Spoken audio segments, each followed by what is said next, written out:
नमस्कार, स्वागत छ सबैजनालाई। आज चाहिँ हामी खरिदार विशेष सङ्घ प्रदेश र स्थानीय तह समन्वय तथा अन्तर सम्बन्ध ऐन 2077 को परिच्छेद 2 खरिदारको सिलेबसमा रहेको परिच्छेद 2 को हेर्नेछौँ। सङ्घ प्रदेश र स्थानीय तह अन्तर सम्बन्धमा व्यवस्था गर्न बनेको ऐन। परिच्छेद 2 हेर्नुभन्दा हामी अब प्रस्तावना परिच्छेद 1 पनि सरसर्ती हेरेर जाउँ। प्रस्तावना मुलुकले अंगीकार गरेको बहुदलमा आधारित बहुदलीय प्रतिस्पर्धात्मक संघीय लोकतान्त्रिक गणतन्त्रात्मक शासन प्रणालीको सुदृढीकरणका लागि नेपालको संविधान बमोजिम राज्यशक्तिको प्रयोग सङ्घ प्रदेश र स्थानीय तहबीचको अन्तर्सम्बन्ध सहकारिता सहअस्तित्व समन्वय र पारस्परिक सहयोगको आधारमा व्यवस्थित गर्न वाञ्छनीय भएकाले सङ्घीय संसदले यो ऐन बनाएको छ भनेको छ।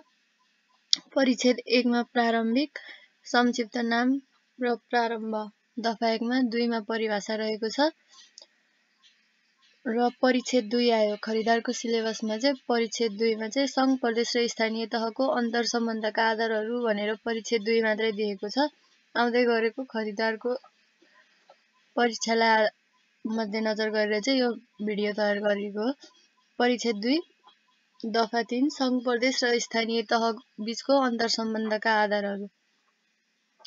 यो सँगसँगै हामीले चाहिँ सङ्घीयता भनेको नि जान्नुपर्छ। सङ्घीयता भन्नाले चाहिँ 2 वा 2 भन्दा बढी तहका सरकारहरूद्वारा शासन सञ्चालन गरिने शासकीय पद्धति हो। नेपालको सन्दर्भमा चाहिँ सङ्घीयता कस्तो छ भन्दा सङ्घ प्रदेश र स्थानीय गरी चाहिँ 3 तह रहेको छ। सङ्घीय सरकार, प्रादेशिक सरकार र स्थानीय सरकार गरेर चाहिँ शासन सञ्चालन गरिएको छ। त्यसैलाई नै चाहिँ हामीले चाहिँ के भनिन्छ सङ्घीयता भनिन्छ। संविधानद्वारा नै राज्य शक्तिको तहगत सरकारहरूको बीचमा बाँडफाँड र विभाजन गरेर शासन सञ्चालन गर्ने मान्यतालाई नै हामीले चाहिँ सङ्घीयता भनिन्छ। अब हेरौँ सङ्घ प्रदेश र स्थानीय तहबीचको अन्तर्सम्बन्धका आधारहरू। संविधानमा भएको व्यवस्थाका अतिरिक्त सङ्घ प्रदेश र स्थानीय तहबीचको अन्तर्सम्बन्धका अन्य आधार देखाए बमोजिम हुनेछन् भनेको छ। कमा छ राष्ट्रिय हितका आधारभूत विषय। सुरुमा चाहिँ तिनै तहले हित गर्न पर्यो नि त सबै जनताको, राष्ट्रलाई नै हित गर्न पर्यो, त्यसरी सम्झिने। कमा छ राष्ट्रिय हितका आधारभूत विषय। अनि राष्ट्रिय हितसँगै राष्ट्रिय गौरव पनि बढाउनु पर्यो, सबैलाई एकताको सूत्रमा चाहिँ बाँध्न पनि पर्यो, एकताको संरक्षण। खमा छ राष्ट्रिय गौरव र एकताका संरक्षण। अनि गमा छ संविधानमा भएका राज्यका निर्देशन सिद्धान्त नीति तथा दायित्वको पालना र कार्यान्वयन भनेको छ। यो चाहिँ संविधानमा छ राज्यका निर्देशन सिद्धान्त नीति तथा दायित्वको पालना। घमा छ मौलिक हकको कार्यान्वयन, संविधानमा भएको मौलिक हकको कार्यान्वयन। नमा छ राष्ट्रिय नीतिको सम्मान तथा कार्यान्वयनमा योगदान। चमा छ संविधानका व्यवस्थाहरूको समग्रता र सामञ्जस्यता। छमा छ लोकतान्त्रिक मूल्य र मान्यतामा आधारित समाजवाद उन्मुख अर्थतन्त्र निर्माण। हामीले चाहिँ कस्तो अर्थतन्त्र निर्माण गर्ने भन्दा चाहिँ लोकतान्त्रिक मूल्य र मान्यतामा आधारित समाजवाद उन्मुख अर्थतन्त्र निर्माण भनेर चाहिँ 3 तहको अन्तर्सम्बन्धका आधार यो पनि भयो।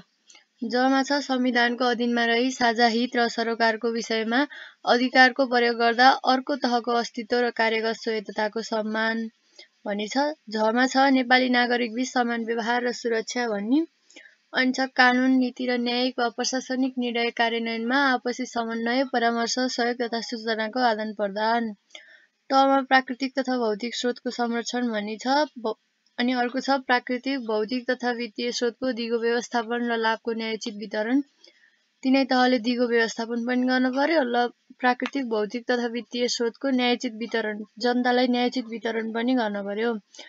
अनि तिनै तहले के गर्न पर्यो भ्रष्टाचार निवारण र सुशासन प्रवर्धन। तिनै तहले एक अर्का बीच के गर्नु पर्यो पारस्परिक सहयोग र सहकार्य भन्ने छ।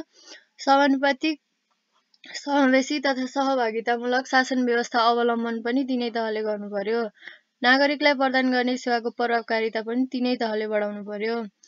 अनि व्यापार वस्तुको ढुवानी र सेवाको विस्तारमा आपसी सहयोग र समन्वय भनी छ। यो पनि के गर्नु पर्यो तिनै तहको अन्तर्सम्बन्धको आधार यो पनि भयो। अनि लास्टमा छ 10 नम्बरमा सङ्घ प्रदेश र स्थानीय तहबीच समन्वय तथा अन्तर्सम्बन्ध कायम गर्ने सम्बन्धमा प्रचलित कानुनमा व्यवस्था भएको अन्य विषय हुनेछ भन्छ।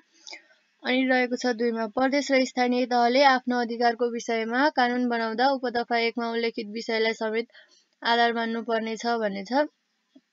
उपदफा भनेको यही माथिको भइहाल्यो, दफा 3 को उपदफा 1 भनेको यही भइहाल्यो।